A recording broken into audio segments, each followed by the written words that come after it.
우리 마음을 한번 다짐하겠습니다. 주여 말씀하옵소서. 말씀대로 지켜 행하는 우리 모두가 되기를 축복합니다. 우리 나눔지 다 가지고 계시죠? 오늘 설교 제목이 무엇입니까? 자신을 과장 광고하지 말라. 자기를 과장 광고하는 사람들은 얘기는 별로 없겠죠. 제가 보니까 사람들이 술을 마시고 술에 취하니까 자신을 과장 광고하는 사람들이 많더라고요. 술 취하니까 막 허풍을 많이 치는 사람들, 그게 바로 과장 광고입니다. 질문 1번 시작. 광고의 가장 중요한 목적은 무엇이라고 생각하십니까? 우리가 TV를 틀든지 뭐 또 신문을 보든지 하면 광고가 많이 쏟아지는데 그 광고의 목적은 다른 사람을 자기가 생각하고 의도하는 대로 행동하도록 설득하는 것, 만드는 것, 자신이 생각한 대로 다른 사람이 행동하도록 만드는 것, 이것이 광고의 목적입니다. 더 구체적으로 말하면 물건을 사도록 만드는 것, 상품을 사도록 만드는 것, 이것이 광고입니다. 질문 2번 시작. 상품을 판매한다면 자신이 판매하는 상품의 장단점을 어떻게 설명하시겠습니까? 물건을 팔아보신 분들은 잘 아시겠죠. 자기가 판매하는 그 물건, 자기가 가지고 있는 물건의 장점은 최대한 설명을 합니다. 이거 먹으면 모든 병이 다 낫습니다. 이거 먹으면 100세는 보장됩니다 부터 해가지고. 그런데 그 물건의 부작용은 별로 말하지 않죠. 단점은 별로 말하지 않습니다. 그래서 장점은 최대한 설명하고 단점은 가능한 숨기는 것, 이것이 물건을 파는 사람들이 그 물건의 장단점을 설명하는 것입니다. 만약에 그 물건의 단점이 드러났다면은 이제 구매자가 이런 물건 이게 안 좋던데요 이렇게 말하면은 어떻게 하겠습니까? 다른 제품, 경쟁 제품을 얘기하면서 다른 제품은 그거 더 안 좋습니다. 이거는 그러면 거기에 비하면은 훨씬 더 좋습니다. 이렇게 해가지고 물타기를 하게 됩니다.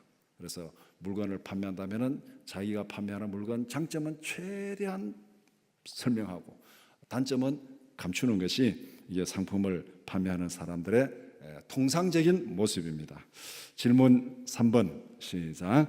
하나님께 기도한다면 자신의 장점과 약점을 어떻게 표현하시겠습니까? 상품을 판매할 때하고 기도할 때하고 이게 완전 상황이 지금 달라진 거죠. 하나님 앞에 기도한다면 나의 장점과 단점을 어떻게 해야 되겠는가? 장점과 단점을 있는 그대로 솔직하게 인정하고 고백해야 됩니다. 우리의 설명과 관계없이 하나님은 우리의 중심을 꿰뚫어 보시기 때문에 그렇습니다. 우리가 이렇게 설명한다고 하나님이 이렇게 휩쓸리고 저렇게 설명한다고 저렇게 휩쓸리고, 하나님은 우리가 말하는 것에 휩쓸리는 그런 하나님이 아닙니다. 우리가 어떻게 말하든지 간에 이미 우리 안에 있는 중심을 다 보고 계시는 거기 때문에 우리가 그 있는 대로 설명하지 않으면 이게 다 거짓이 되는 거죠. 그러니까 하나님 다 알고 계시기 때문에 우리는 그 앞에서 있는 그대로를 솔직하게 얘기하면 됩니다. 감출 필요도 없고 자랑할 필요도 없고. 그런데 문제는 하나님 앞에서 우리에게는 장점이 하나도 없다는 사실입니다. 뭐 자랑하려니까 자랑할 게 있어야 자랑하죠. 하나님 앞에서 우리의 장점이 하나도 없습니다. 성경이 뭐라고 말하냐면은 로마서 3장 10절에서 12절 말씀 같이 보겠습니다. 시작. 기록된 바 의인은 없나니 하나도 없으며 깨닫는 자도 없고 하나님을 찾는 자도 없고 다 치우쳐 함께 무익하게 되고 선을 행하는 자는 없나니 하나도 없도다. 하나님 앞에서 인간의 모습을 3중으로 설명하고 있습니다. 의인은 없나니 하나도 없고 깨닫는 자도 없고 하나님을 찾는 자도 없고 다 함께 치우쳐서 무익하게 되었다. 하나님 앞에 덕이 되는 사람이 하나도 없다는 거예요. 다 선을 행하는 자 하나도 없다고 그렇게 말하고 있습니다. 이것이 하나님 앞에 선 우리의 모습입니다. 그러니까 우리가 하나님 앞에서 뭐 장점 자랑할 것도 아무것도 없어요. 아무것도 장점이 없으니까. 오늘 누가복음 18장 9절에서 14절을 함께 읽었습니다. 오늘 본문은 하나님 앞에 기도하는 두 사람의 모습을 소개하고 있습니다. 본문을 두 단락으로 나누어서 함께 살펴보고자 합니다. 첫 번째는 하나님께 드리는 기도 9절에서 13절, 두 번째는 기도에 대한 평가 14절입니다. 첫 번째, 하나님께 드리는 기도. 질문 11번 시작. 예수님께서 비유를 통하여 가르치시고자 하는 대상은 누구입니까? 예수님께서 비유를 가지고 말씀하시는데 이 비유는 누구를 목표로 초점에 맞춰서 말씀하는 거다를 분명히 얘기하고 있습니다. 9절에서 비유로 가르치고자 하는 대상을 분명히 말하고 있는데 9절에 이렇게 말씀합니다. 또 자기를 의롭다 믿고 다른 사람을 멸시하는 자들에게 이 비유로 말씀하시되, 자기를 의롭다고 믿고 다른 사람을 멸시하는 자, 이 사람이 오늘 이 비유에서 말씀하는 초점이라는 것입니다. 문맥으로 보면은 바리새인들을 향한 경고의 메시지입니다.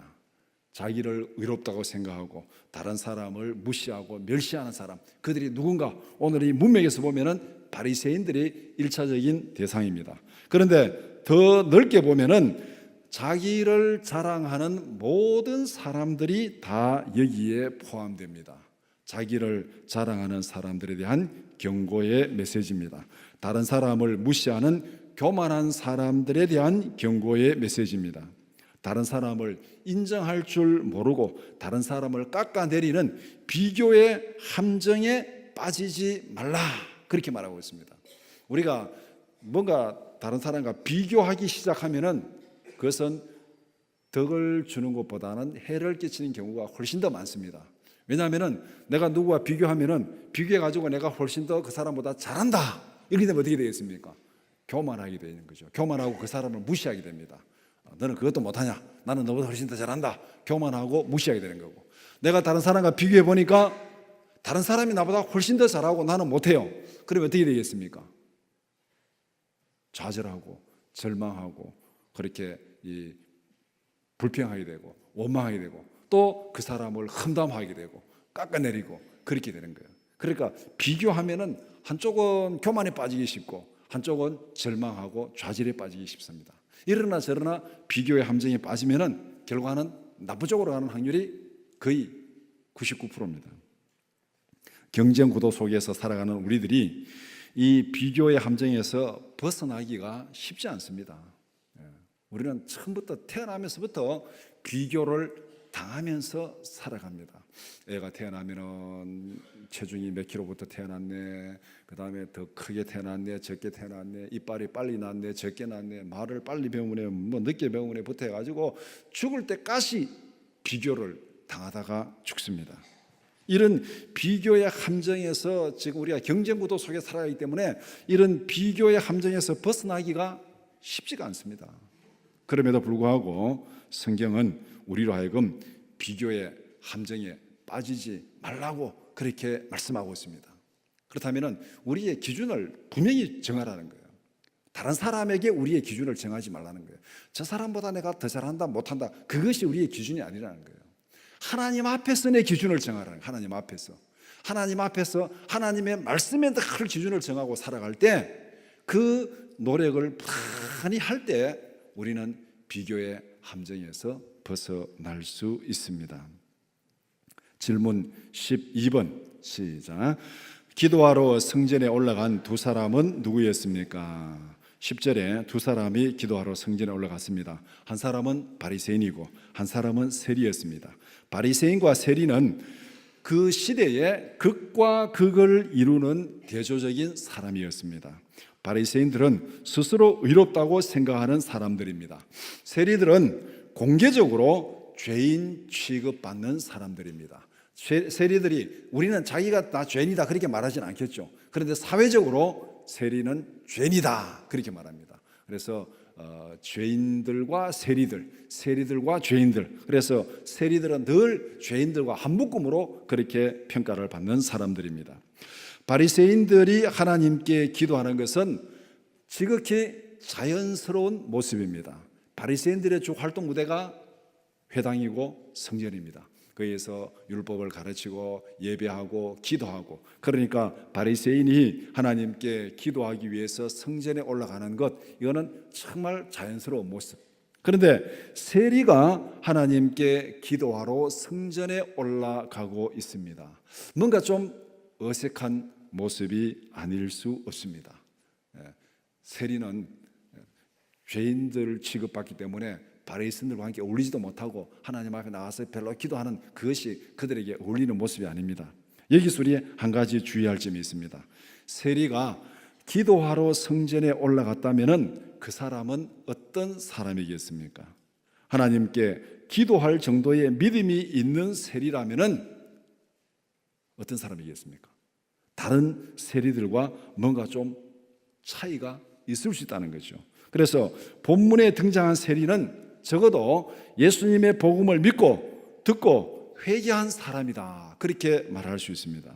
예수님을 믿고 회개한 세리들이 여러 명 있습니다. 성경에 보면 그 대표적인 사람이 예수님의 제자인 마태가 세관에 앉아 있을 때 예수님께서 불렀습니다. 그래서 그가 예수님을 따라가서 예수님의 제자가 된 겁니다.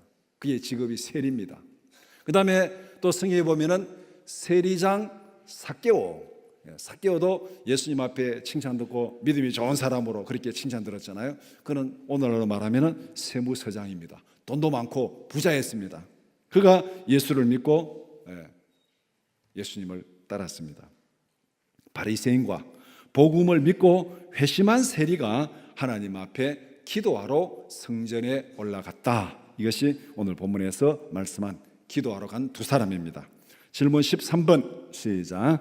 바리새인이 하나님께 제시한 감사의 조건은 무엇이었습니까? 11절은 바리새인이 하나님께 감사한 내용입니다. 바리새인은 세리와 비교해서 자신의 장점을 극대화시키면서 하나님 앞에 감사하고 있습니다. 바리새인은 세리와 떨어져서 따로 기도합니다. 두 사람이 같이 기도하러 성전에 갔는데 바리새인이 생각할 때 나는 저 세리와 다르니까 세리와 같이 어울릴 수 없다, 차원이 다른 사람이니까 같이 서지 않고 떨어져 가지고 멀리 서서 그렇게 지금 기도하고 있습니다. 그러면서 자신은 다른 사람들과 같이 토색, 불의, 간음하지 않음을 하나님 앞에 감사합니다. 그리고 옆에 있는 이 세리와 같지 않음도 감사하고 있습니다. 그래서 11절에 보면은 이 세리와도 같지 아니함을 감사하나이다. 이 세리 분명히 딱 지칭하면서 기도하면서 세리가 옆에 지금 기도하러 같이 왔는데 그냥 일반적으로 세리와 같지 않음을 감사합니다 그렇게 말하지 아니하고 옆에 있는 이 세리와도 같지 않음을 감사합니다 이렇게 지금 기도하고 있습니다. 무슨 하나님 앞에서 취업 면접 보는데 하나님이 한 명을 뽑는데 두 사람이 와가지고 지금 면접 보는 것도 아니고 왜 이 사람을 지칭해가지고 이 사람은 나쁜 놈입니다, 나는 이 사람 같지 않습니다, 감사합니다 이렇게 해야 될 이유가 없잖아요. 그런데 지금 이 바리새인은 그렇게 하고 있습니다. 바리새인은 자신이 다른 사람들과 비교 우위에 있다는 것을 굉장히 강조하고 있습니다. 다른 사람을 깎아내림으로써 자신을 돋보이게 하는 전략을 취하고 있습니다. 불의, 토색, 가늠한 사람, 그런 사람들 같지 않고 옆에 있는 이 세리와도 같지 않고 나는 그래서 감사합니다 이렇게 말하고 있어요. 철저하게 비교의 함정에 빠져서 살아가고 있습니다. 그러니까 하나님 앞에 기도하는 것도 꼭 선거 유세하듯이 그렇게 기도하고 있습니다. 하나님은 사람을 비교해서 구원하지 않습니다. 하나님의 관점에서는 비교할 만한 가치가 있는 사람이 없습니다. 기본적으로 비교하려고 그러면 뭔가 대단한 사람이 있고 가치 있는 사람이 있고 거기에 비교해가지고 이 사람처럼 되라 이렇게 돼야 하나님께서 이 비교가 가능한데 하나님께서 모든 사람을 보고 평가하시는 하나님의 선언이 무엇입니까? 의인은 없나니 한 사람도 없다. 사람들 가운데서는 우리가 비교해서 그 사람보다만 잘하면 구원받는다, 그런 비교의 대상이 기본적으로 없다는 것입니다. 출발부터 잘못된 비교의 함정에 빠져서 스스로를 위로하지 말라 하나님께서 엄중하게 경고하고 있습니다. 질문 14번 시작. 기도하면서 바리새인이 하나님께 열거한 자신의 자랑은 무엇입니까? 12절은 바리새인이 하나님께 자신을 자랑하는 것입니다. 나는 일회에 2번씩 금식합니다. 소득의 11조를 드립니다. 하나님 앞에서 자신의 업적을 나열하면서 자기를 자랑합니다. 그런데 여기서 바리새인이 하나님 앞에 내놓은 것은 정말 잘하는 것은 사실입니다. 일회에 2번씩 금식하면서 기도하고 또 소득의 11조를 드리고 이런 것은 우리가 마땅히 하나님 앞에서 해야 될 의무죠. 우리가 열심히 우리가 날마다 기도합시다. 성경에 쉬지 말고 기도하라, 쉬지 말고 기도하라는데 우리가 얼마만큼 쉬지 않고 기도하고 있습니까? 일주일에 2번씩 금식은 하지 않아도 되지만은 빠지지 않고 기도하는 게 중요하잖아요. 빠지지 않고 기도하는 거. 우리 이 열정 기도 치유 공동체 365 릴레이 기도 여기에 서명하면서까지 기도하라고 하는데도 서명을 안 하는 사람은 1년 365일가도 서명을 안 해요. 제발 좀 서명하고 기도 좀 합시다. 우리 직분 맡은 분들 제발 좀 기도 좀 합시다. 여기서 우리가 바리새인들은 그렇게 성경에 나쁜 놈들이라고 그러는데 이 바리새인들은 일에 2번씩 금식하면서 기도했다고. 이런 부분 우리가 분명히 따라야 되잖아요. 이런 부분 우리가 무시하는 게 아니에요. 이런 부분 우리가 분명히 따라가야 됩니다. 소득의 11조를 드리는 거 분명히 우리 이런 부분은 따라가야 돼요. 배울 거는 배우고 그들이 잘못하는 것은 잘못하는 대로 우리가 따라가면 안 되는 거죠. 그래서 여기에 장로, 장리교사, 권사, 남녀 서리집사 이 서명하는 이 난이 있는데 제발 좀 한 달에 한 번이라도 서명하고 기도하시기 바랍니다. 기도할 날도 얼마 남지 않았어요. 장로, 권사 앞으로 한 20년 되면은 이 자리에 없는 분이 태반이고 그때는 기도하고 싶어도 못해요. 교회 나와서 병원에 누워있든지 집에 누워있든지 그때는 교회 나와서 기도하고 싶어도 못합니다. 제발 좀 건강하고 기도할 수 있을 때 좀 하시기 바랍니다. 나중에 후회하지 말고. 바리새인은 하나님 앞에 자기가 일주일에 2번씩 금식하고 소득의 11조 드리고 이렇게 지금 하고 이것을 자랑하는데 여기서 한 가지 우리가 분명히 기억할 것은 우리가 하나님 앞에 헌신하고 충성하는 것은 우리가 마땅히 해야 될 일이고 의무입니다. 이것이 하나님 앞에서 결코 자랑거리가 될 수 없다는 거예요. 이게 지금 바리새인이 잘못하는 겁니다.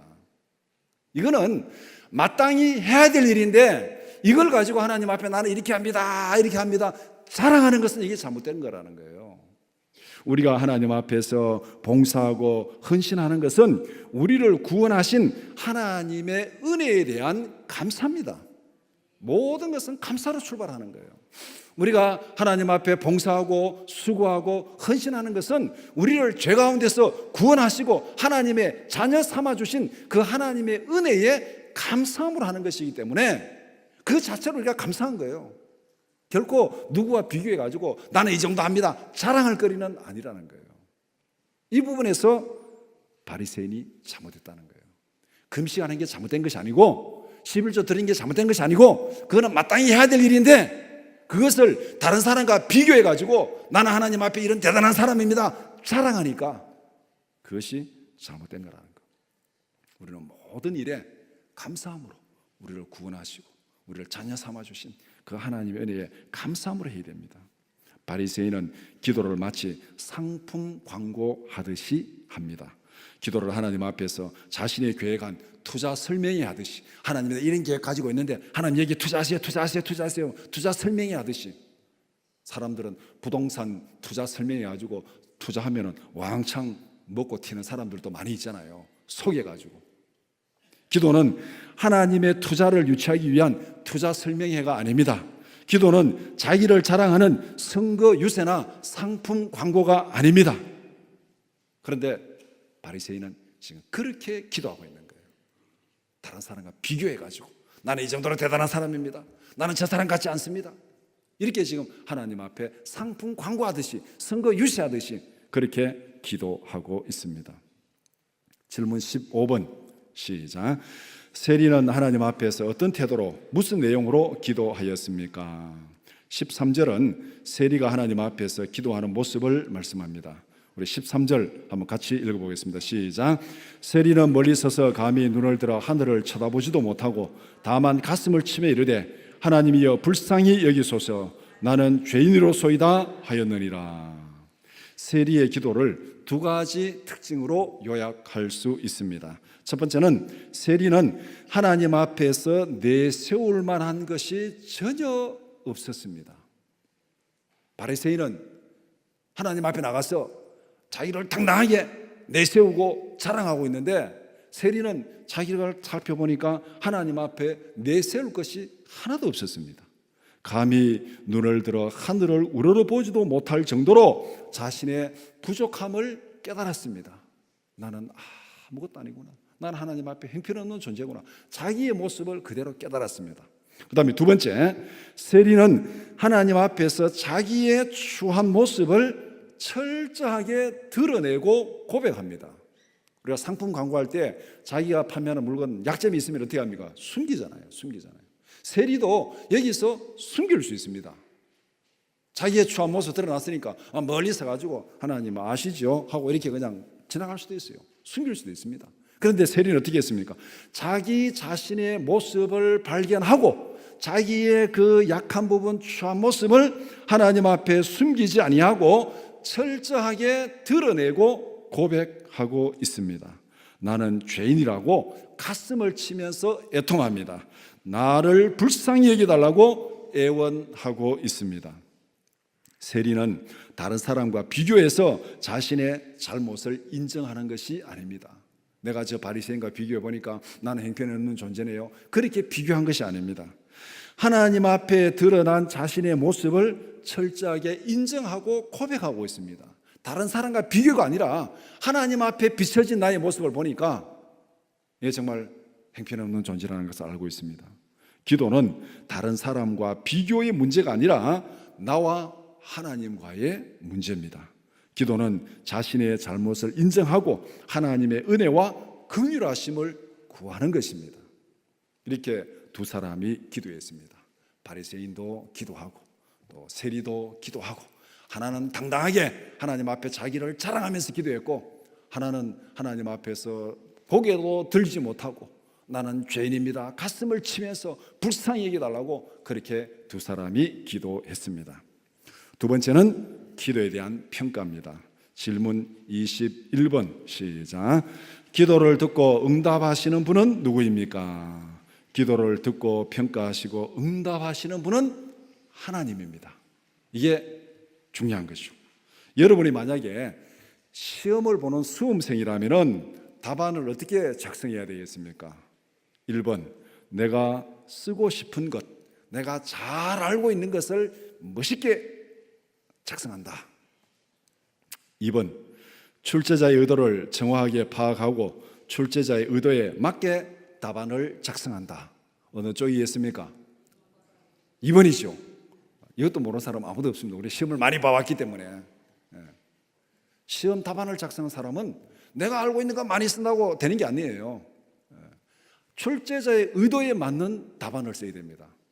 제가 아직까지 그 기억이 납니다. 대학교 1학년 때 수업을 듣는데 교수님이 그런 얘기를 하는 걸 들었습니다. 자기 입학시험 이제 채점을 하는데 그 입학시험 국어시험 채점을 하는데 앞에 뭐뭐는 뭐 방랑자 뭐뭐는 뭐 어쩌고 막 길게 써놨대요. 그래서 교수님이 그때 한참 유행한 노래였습니다. 그래서 멋있다고 한참 읽어보니까 이게 이상하다. 이거 나중에 제일 끝에 가서 죄송합니다. 내년에 다시 오겠습니다.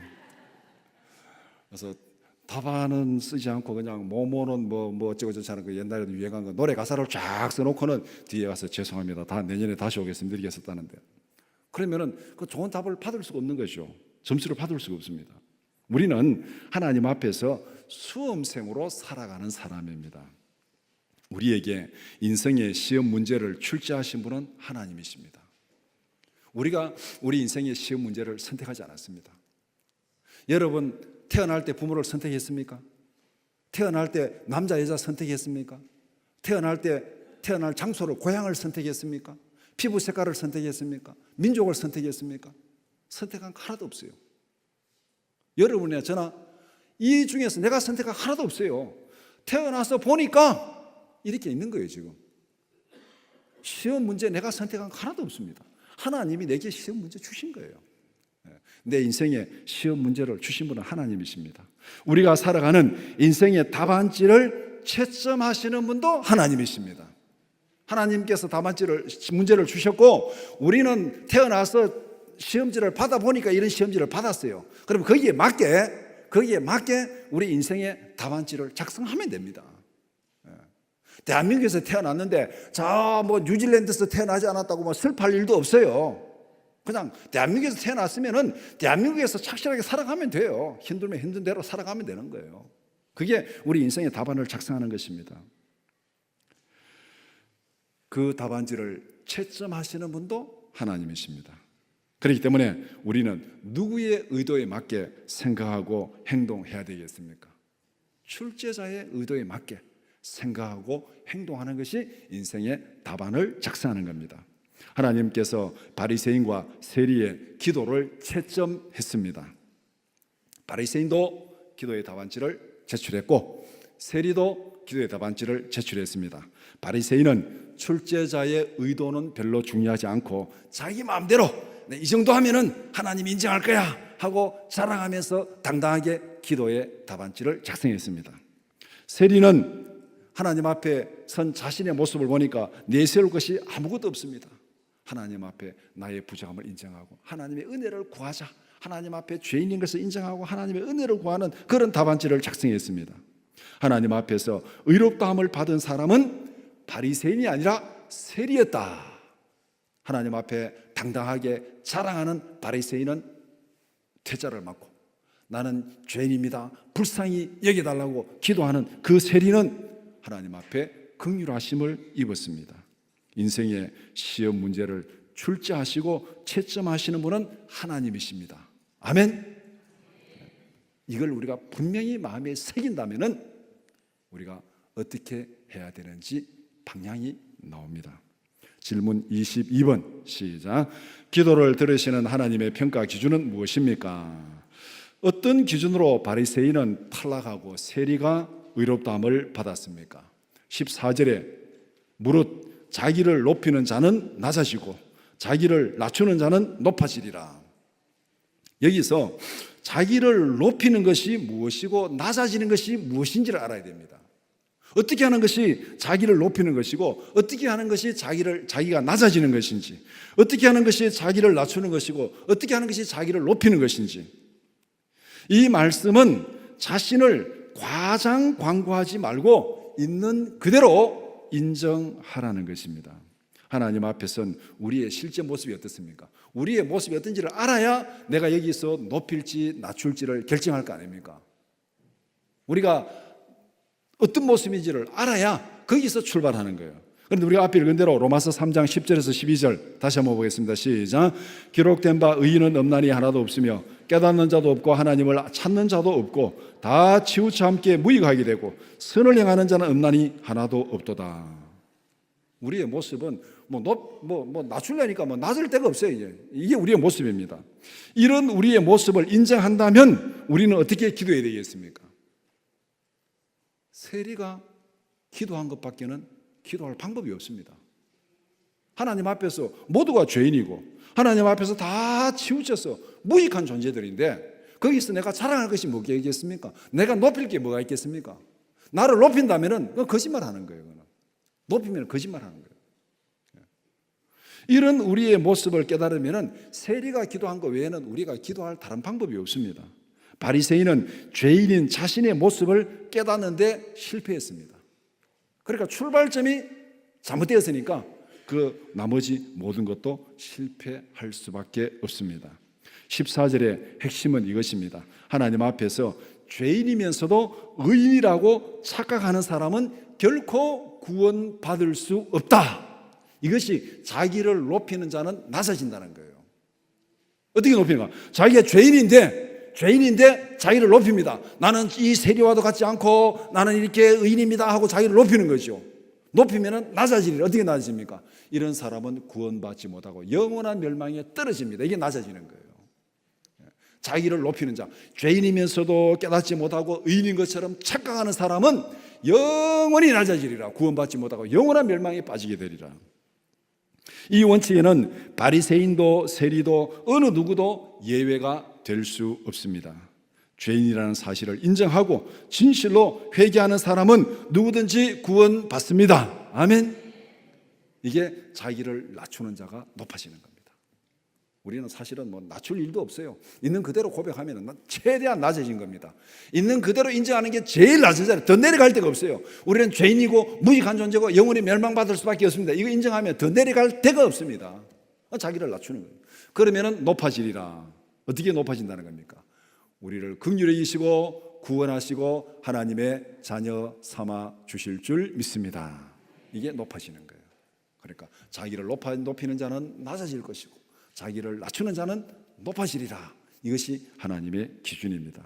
말씀을 정리해 봅시다. 오늘 본문이 전하는 메시지는 이것입니다. 무슨 일을 하든지 나의 기준이 아니라 하나님의 기준에 맞추라. 왜 그렇게 해야 됩니까? 우리는 하나님 앞에서 수험생으로 살아가는 사람들이기 때문에 그렇습니다. 히브리서 9장 27절에 분명히 말씀합니다. 우리 히브리서 9장 27절 시작. 한 번 죽는 것은 사람에게 정해진 것이요 그 후에는 심판이 있으리니. 우리가 태어날 때 시험지를 받았다 그랬죠. 우리가 선택한 문제 아무것도 없습니다. 하나님이 주셨습니다. 우리는 그 시험 답안을 열심히 작성하면서 살아갑니다. 어떤 사람은 70년 작성하고 어떤 사람은 80년 작성하고 어떤 사람은 50년 작성하고 열심히 작성합니다. 작성하다가 이제 끝! 시험지 제출해라. 이게 죽음입니다. 우리의 죽음은 이제 시험지 제출해라. 땡 하면은 우리가 쓰던 답안지를 제출해야 됩니다.